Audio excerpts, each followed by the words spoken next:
Welcome everyone. Today we're taking the PSS Concorde on a short-haul flight from London Heathrow to John Paul II Airport in Poland.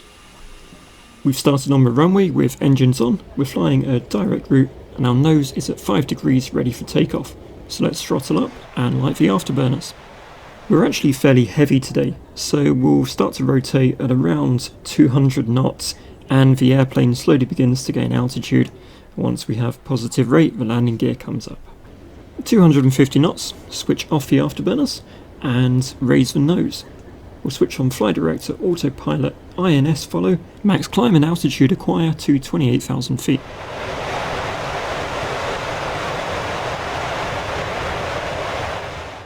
With full dry throttle, the airplane climbs comfortably at around 400 knots and 3,000 feet per minute. As I have the time on the way up, I also dial in the course of our destination ILS. Upon reaching 28,000, I activate the auto throttle and Mach hold mode just to stabilise the speed as we level off. The airplane pitches its nose down gently to a vertical speed of 0 at 28,000 and the altitude hold light illuminates.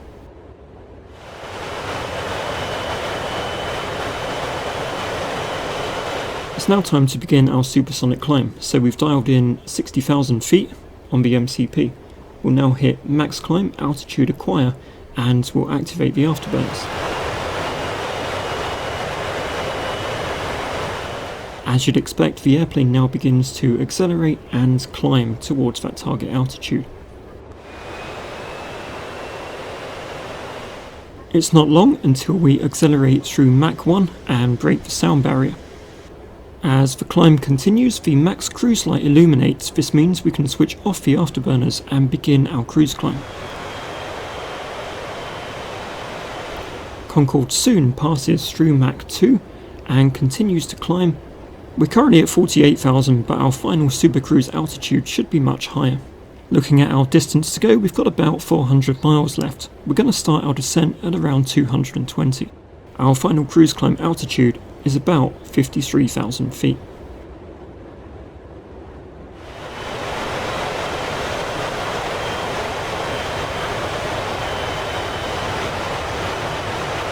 Our initial descent configuration looks like this.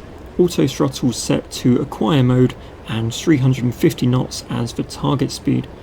We've also set our bottom of descent altitude, altitude acquire and vertical speed mode of 3,000 feet per minute.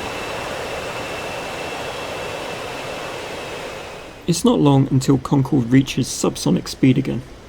Because our destination runway faces the opposite heading to our current direction of travel, I've dialed in a heading in the MCP which will allow us to turn around and head back towards that runway. Passing through 15,000 feet, I decelerate to 325 knots.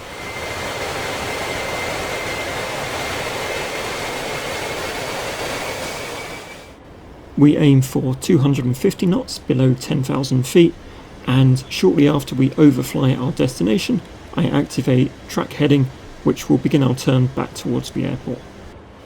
As we reach our bottom of descent and 250 knots, I lower the nose to 5 degrees. Our destination is rapidly approaching and it's time to set our approach speed, aiming here for 207 knots today as we're still quite heavy.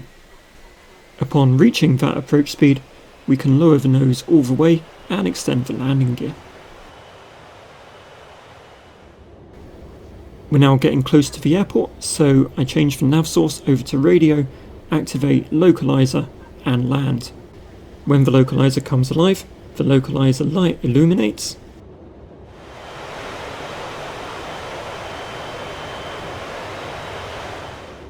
Now as we reach the Glideslope, the land's light illuminates. At this point, I'll activate Flight Director 2 and Autopilot 2 to give us a Land 3 annunciator ready for an automatic landing.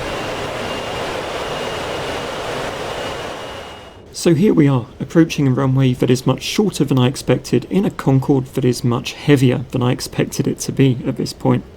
First of all, I hope that we can stop before the end of the runway, and secondly, I hope that our landing rate is halfway respectable.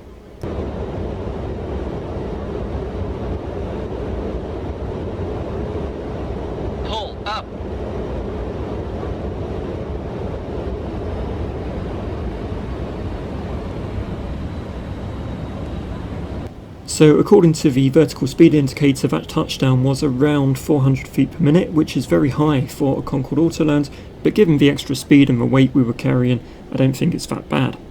With full reversers from the moment of touchdown and heavy brake application, we do manage to stop before the end of the runway. That concludes our flight to Poland in the Concorde. I hope you enjoyed it, and we'll take in a replay in just a second. If you did find this entertaining, please feel free to drop a like, subscribe and all that good stuff. There is plenty of other Concorde and flight sim content on the channel.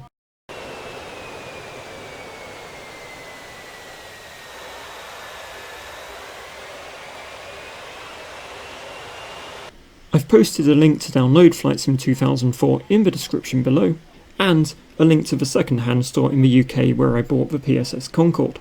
All that's left to say is thank you for watching, take care, and I'll see you next time.